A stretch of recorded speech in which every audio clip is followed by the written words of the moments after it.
Allahumma salli wa sallim ala Sayyidina Muhammad al-Fatihi lima. Assalamualaikum warahmatullahi wabarakatuh. Bismillahirrahmanirrahim. Alhamdulillah, wassalatu wassalamu ala rasulillah wa ala alihi wa sahbihi wa man tabi'ahu wa wala, amma ba'd.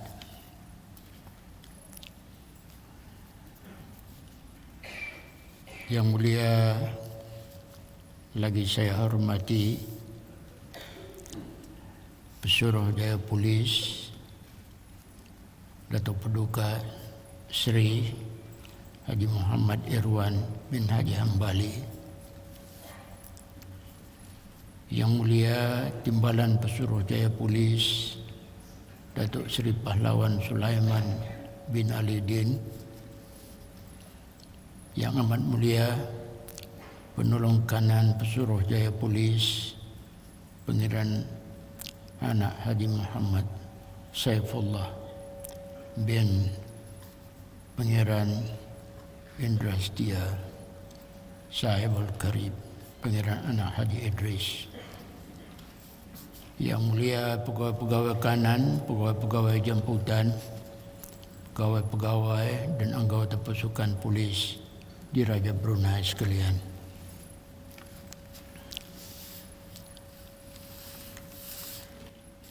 Kerjaya polis adalah kerjaya yang mulia. Jangan fikir kerjaya polis baru sahaja berumur 100 tahun, warisan dari orang putih, bukan. Malah struktur polis sudah wujud di zaman Rasulullah sallallahu alaihi wasallam lagi.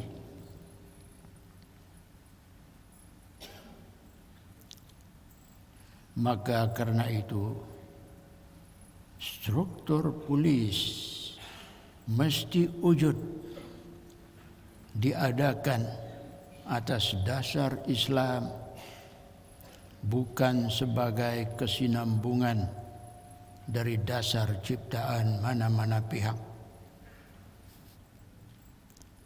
Al-Imam Al-Bukhari meriwayatkan dari Anas bin Malik, katanya, sesungguhnya Qais bin Sa'ad, nama orang, sesungguhnya Qais bin Sa'ad memiliki posisi sebagai ketua polis, berada di sisi Nabi sallallahu alaihi wasallam. Riwayat yang sama juga boleh didapati dalam hadis Al-Imam At-Tirmidzi. Kedua-dua riwayat ini menjelaskan bahawa Qais bin Sa'ad adalah selaku ketua polis berada di sisi Nabi sallallahu alaihi wasallam. Maksud berada di sisi Nabi sallallahu alaihi wasallam ialah menterjemahkan peranan polis selaku tonggak kekuatan di bawah Nabi penguasa pada masa itu untuk membantu penguasa menerapkan tugas-tugas syariat, mengawal sistem dan melindungi keamanan, termasuk melakukan rondaan-rondaan untuk mencegah jenayah. Aktiviti rondaan, patrol sangat diperlukan untuk mengawasi atau memantau dan juga untuk mengajar dan menangkap para penjahat di dalam masyarakat dan negara. Sahabat Abdullah bin Mas'ud radhiyallahu anhu pernah bertindak selaku komandan melakukan rundaan di masa Khalifah Abu Bakar As-Siddiq radhiyallahu anhu. Manakala Sayyidina Umar bin Al-Khattab pula bertindak melakukan rundaannya sendiri atau kadang-kadang ditemani oleh pembantunya atau kadang-kadang ditemani oleh seperti sahabat Abdurrahman bin Auf. Ini menunjukkan bahawa tugas melakukan rundaan dan kawalan itu adalah tanggungjawab negara melalui pasukan polis dan merupakan satu dari kewajipan asasi terhadap negara. Polis dalam Islam dipanggil ia dalam bahasa Arab syurtah, bertugas untuk menjaga keamanan dalam negara. Ia dipimpin, polis dipimpin atau dikepalai oleh ketua polis yang namanya dalam bahasa Arab sahibus syurtah.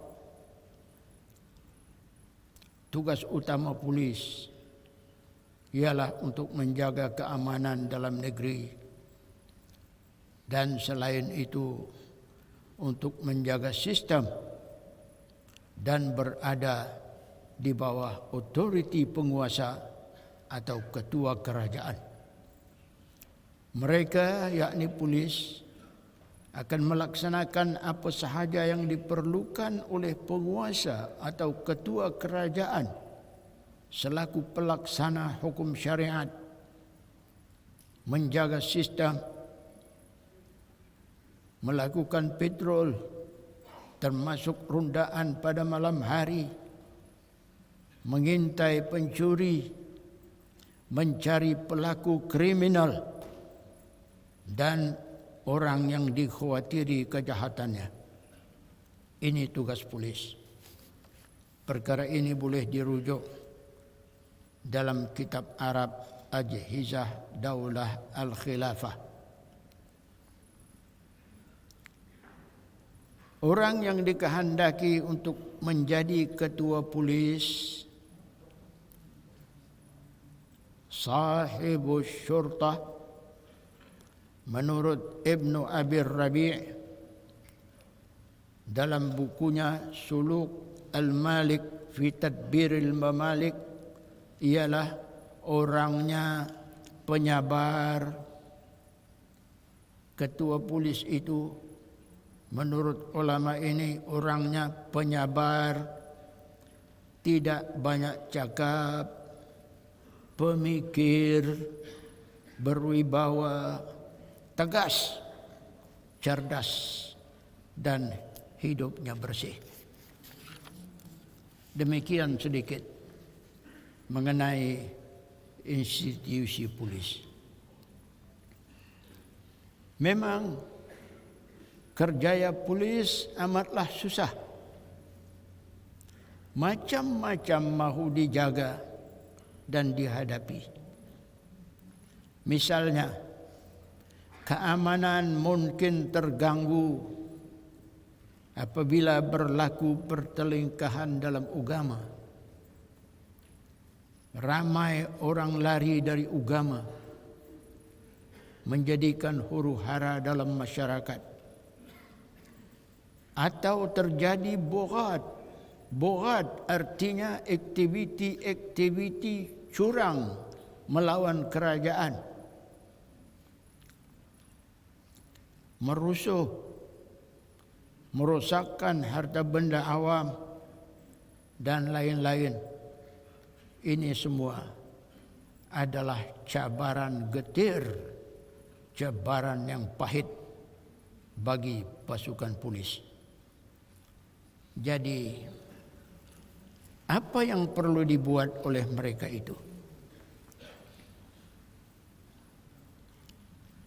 Selaku barisan hadapan menghadapi pelbagai krisis atau kemelut, mereka tidak boleh dengan tangan kosong begitu saja. Betul, kita pun tahu mereka ada dibekalkan dengan keperluan kepolisian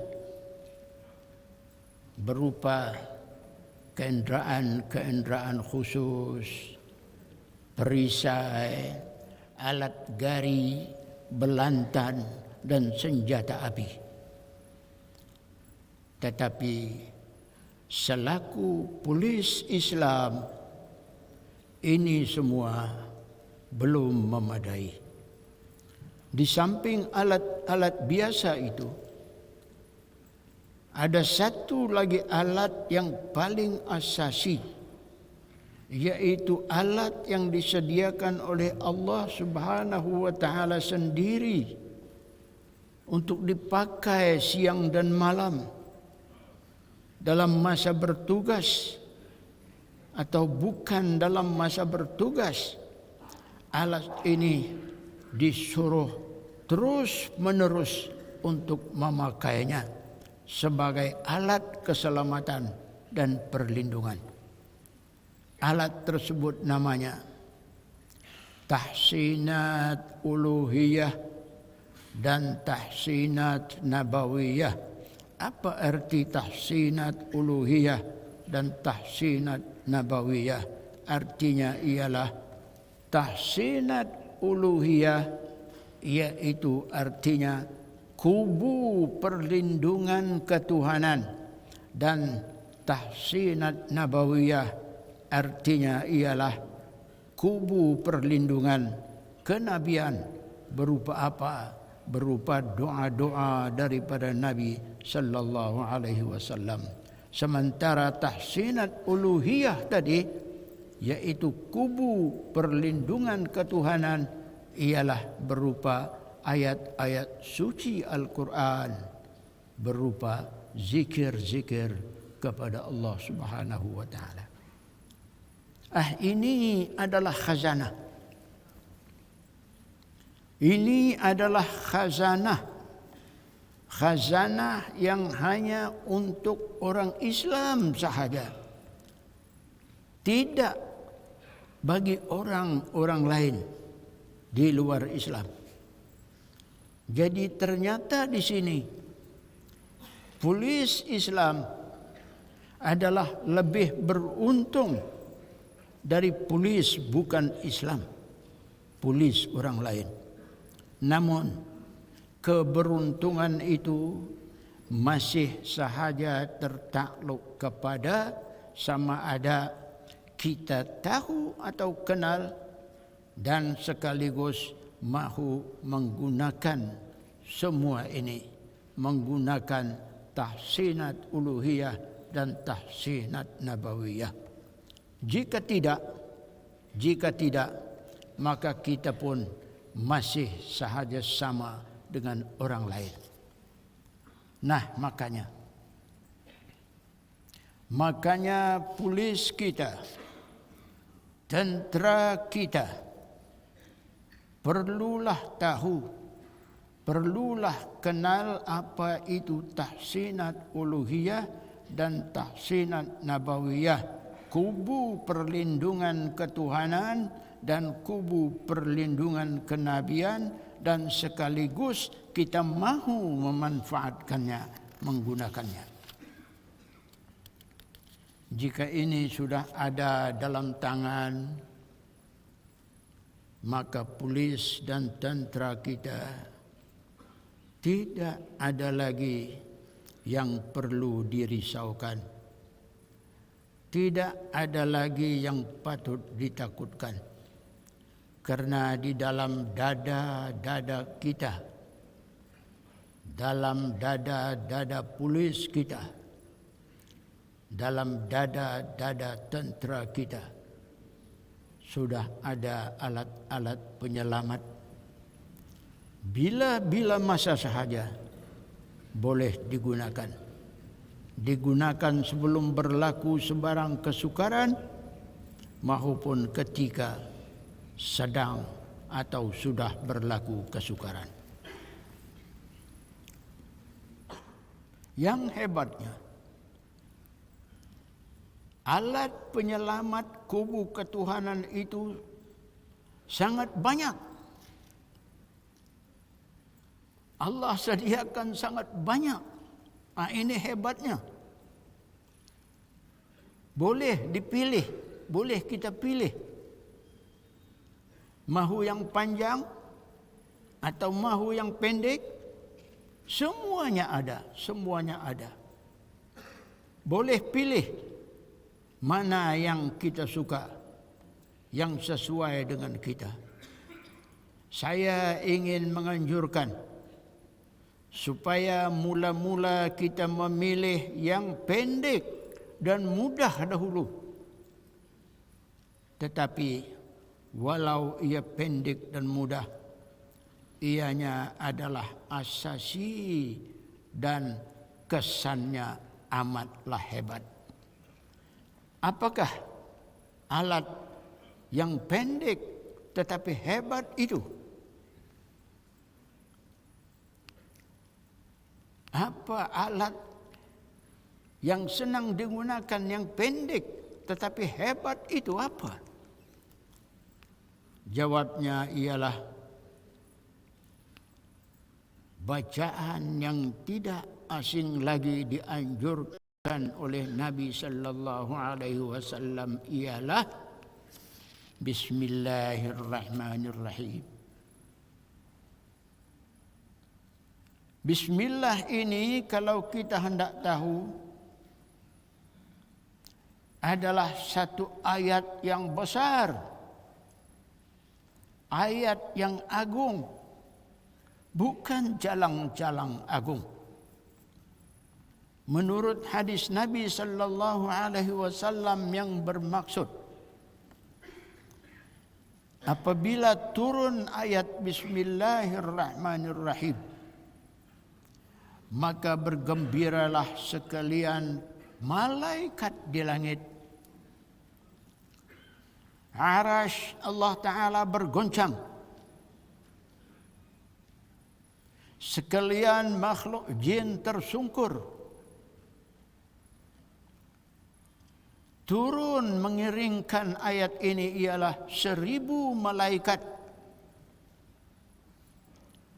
Dan gunung-gunung bertasbih sehingga dapat didengar oleh penduduk Mekah pada ketika itu. Itu perkhabaran hadis Nabi sallallahu alaihi wasallam mengenai ayat Bismillahirrahmanirrahim.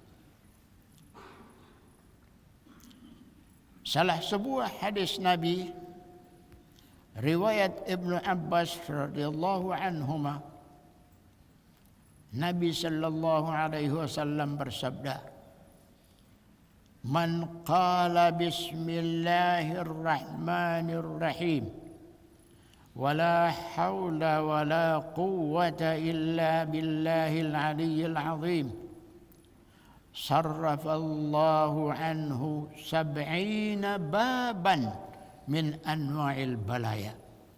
Maksudnya, barang siapa membaca Bismillahirrahmanirrahim wala haula wala quwwata illa billahil aliyyil azim, maka Allah akan selisihkan mereka itu daripada 70 pintu dari jenis bala bencana. Maknanya 70 pintu bencana akan tertutup dengan kita membaca Bismillahirrahmanirrahim wala haula wala quwwata illa billahil aliyyil azim. Senang bukan? Kacangnya kita ni, kacang. Bismillahirrahmanirrahim wala haula wala quwwata illa billahil aliyyil azim. Semua orang boleh baca. Kanak-kanak pun boleh baca. Tetapi ini menurut hadis fadilatnya, manfaatnya amat hebat dan hebat.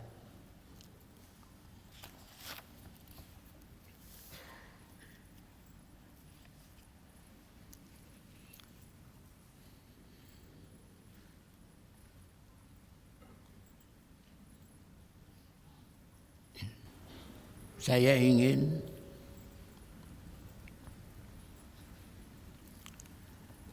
cuba mari sama-sama kita semua mengucapkan ungkapan ini supaya ia rakat. Indah lagi kita ini lupakan apabila keluar dari majelis ini. Sama-sama, bukan tuan-tuan saja, tetapi saya juga mengingatkan diri saya.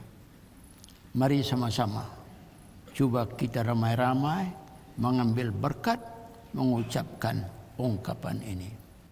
Ikut saya. Bismillahirrahmanirrahim. Wala haula wala quwwata illa billahil aliyyil azim. Bismillahirrahmanirrahim. Wala haula wala quwwata illa billahil aliyyil azim. Sedap didengar dan menyuntik ke dalam jiwa. Karena itu orang-orang yang arif indah mau meninggalkan Bismillahirrahmanirrahim dan suka mengucapkan bersama wala haula wala quwwata illa billahil aliyyil azim, karena ia sedap didengar dan kesannya juga adalah hebat. InsyaAllah dengan ucapan ini kita ucapkan, menurut perkhabaran Nabi, 70 pintu bencana akan tertutup untuk kita.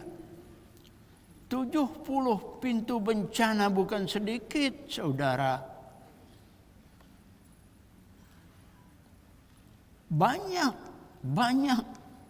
70 pintu bencana akan tertutup bagi kita yang mengucapkan sekali ucap saja Bismillahirrahmanirrahim.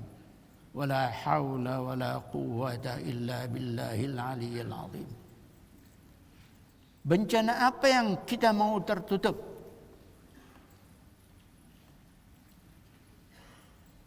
Sama ada kita berniat atau tidak berniat, Allah akan tutup 70 bencana.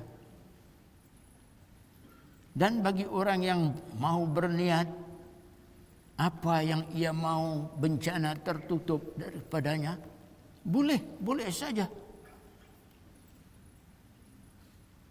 Bencana penyakit, ya Allah,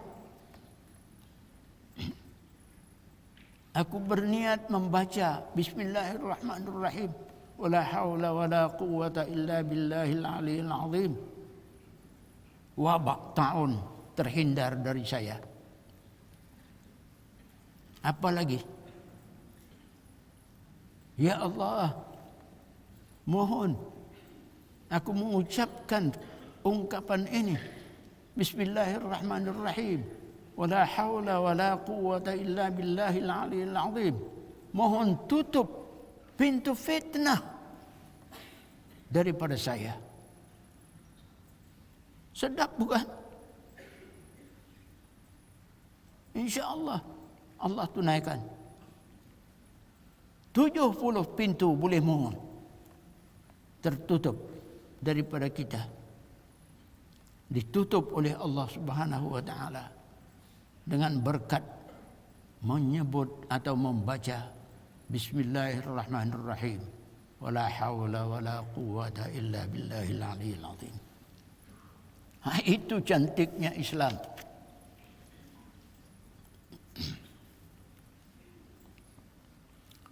Jadi ternyata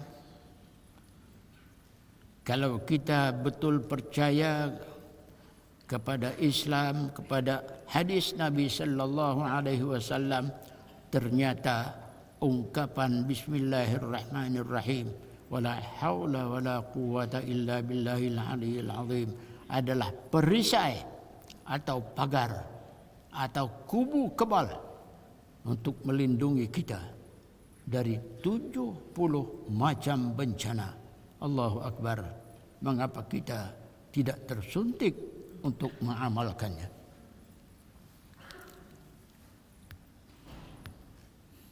Habis kita, para polis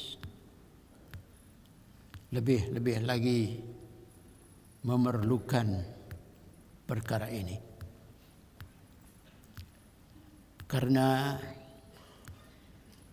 bukankah kerjaya habis kita polis penuh dengan risiko.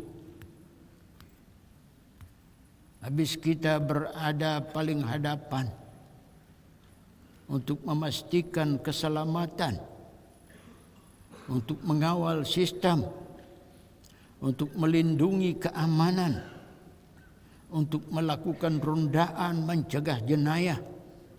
Semua ini penuh dengan bahaya risiko. Makanya habis kita amatlah memerlukan pakaian rohaniyah ini selain pakaian lahiriah, yaitu uniform. Habis kita yang cantik menarik, maka elok juga untuk dilengkapi lagi dengan pakaian rohaniyah, pakaian ketuhanan, seperti antaranya ungkapan Bismillahirrahmanirrahim wala haula wala quwwata illa billahil aliyil azim. Jangan lupa sekali-kali. Malah ungkapan ini bukan sahaja sebagai pagar, sebagai kubu perlindungan dari 70 macam bencana, bahkan juga perhatikan, ia mampu untuk menjadi penyelamat kepada orang yang telah dan sedang dilanda oleh musibah. Satu contoh kejadian berlaku di zaman Nabi sallallahu alaihi wasallam. Seorang anak lelaki satu-satunya bagi sebuah keluarga yang ikut berperang melawan kaum musyrikin telah ditawan oleh musuh. Orang lain balik sesudah habis peperangan, tetapi ia tidak nampak dan kedengaran khabar bahawa anak lelaki ini ditawan oleh musuh. Lalu bapanya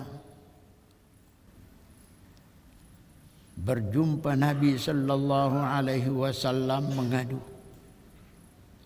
"Wahai Rasulullah, anak kami satu-satunya tidak nampak balik bersama-sama rombongan Tuhan memerangi kaum musyrikin. Dan kedengaran berita anak kami itu ditawan oleh musuh." Ini pengaduan seorang bapa kepada Nabi sallallahu alaihi wasallam. Anak kami satu-satunya, wahai Rasulullah, telah ditawan oleh musuh. saya dan ibunya, yakni istri saya, sangat-sangat merinduinya. Maka apakah yang patut kami buat, wahai Rasulullah sallallahu alaihi wasallam? Nabi kita Sayyidina Muhammad sallallahu alaihi wasallam tidak mengerahkan polis atau tentera untuk membebaskan tawanan ini, tidak.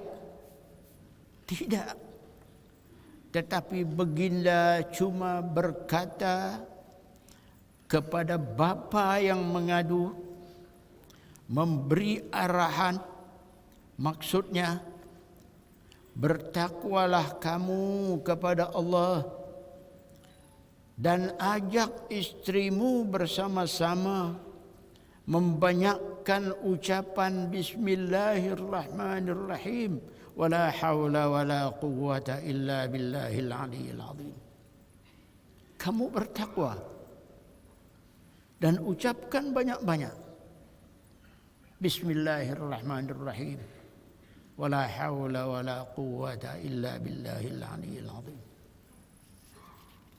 Si bapa yang mengadu segera balik kepada istrinya dan memberitahu pesanan Rasulullah sallallahu alaihi wasallam, menyuruh mereka bertakwa dan mengucapkan banyak-banyak Bismillahirrahmanirrahim, wala haula wala quwwata illa billahil aliyyil azim.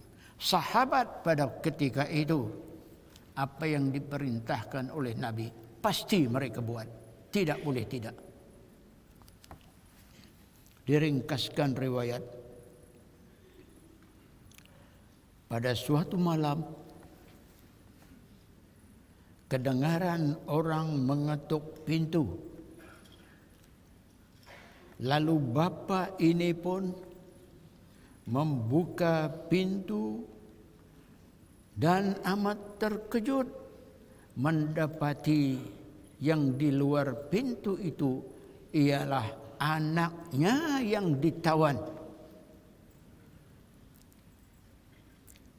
Anaknya balik dengan membawa bersama-samanya sekumpulan kambing-kambing. Bapa bertanya, dari mana datang kambing-kambing ini? Dan untuk apa? Si anak menjawab, saya terlepas daripada tawanan dan dengan kehendak Allah saya dapat membawa kambing-kambing ini untuk keperluan kita. Kambing-kambing musuh. La haula wala quwwata illa billahil aliyyil azim. Itulah yang ada dalam riwayat mengenai fadilat Bismillahirrahmanirrahim, wala haula wala quwwata illa billahil aliyyil azim. Perkara ini saya sudah mencuba melalui seorang bapa yang mengadu anaknya tidak balik-balik karena menyamal, katanya.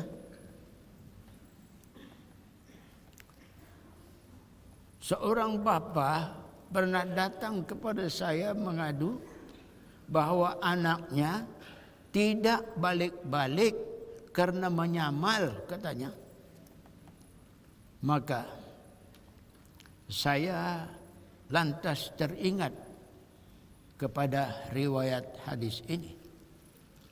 Maka saya pun bertabarruk, dalam hati bertabarruk mengambil berkat daripada kejadian yang pernah berlaku di zaman Nabi sallallahu alaihi wasallam.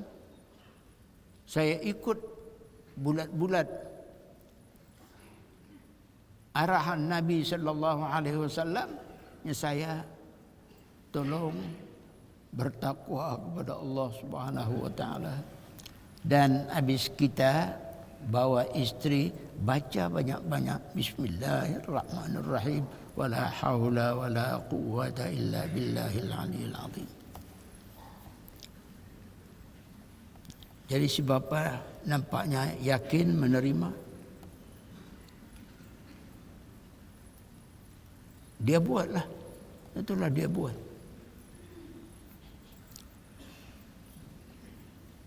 Alhamdulillah. Tidak lama kemudian saya diberitahu bahawa anak yang tidak balik-balik itu sudah pun balik semula ke pangkuan keluarganya. Alhamdulillah.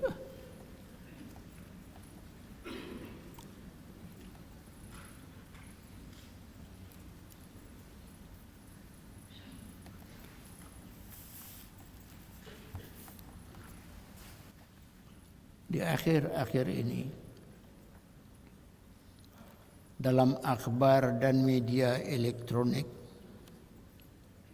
sudah sering-sering boleh kita baca dan bahkan menonton berita-berita bahawa pihak polis meminta kerjasama orang ramai untuk mengesan anak-anak gadis atau remaja yang keluar rumah tetapi tidak pulang-pulang.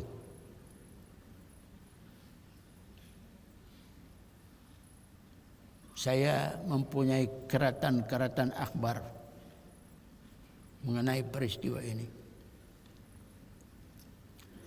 Jadi dalam hubungan ini, pihak polis selain menyediakan berita dan mencari dan meminta kerjasama orang ramai untuk mengesan orang-orang yang hilang, maka pihak polis juga boleh menyampaikan nasihat kepada keluarga yang bermasalah seperti ini supaya banyak-banyak membaca Bismillahirrahmanirrahim. Wala haula wala quwwata illa billahil aliyil azim. Saya kira keluarga yang berkaitan yang ditimpa musibah ini, kalau polis memberi nasihat demikian, mereka akan tercengang-cengang. Tidak menyangka bahwa nasihat seperti ini bukan saja didapat daripada guru-guru agama, daripada ulama-ulama, bahkan daripada polis. Tidak ada salahnya. Bahkan bagus, baik sebagai ikhtiar. Ikhtiar dengan Allah Subhanahu wa taala. Saya rasa setakat ini sahaja. Wabillahi taufiq wal hidayah. Wassalamualaikum warahmatullahi wabarakatuh.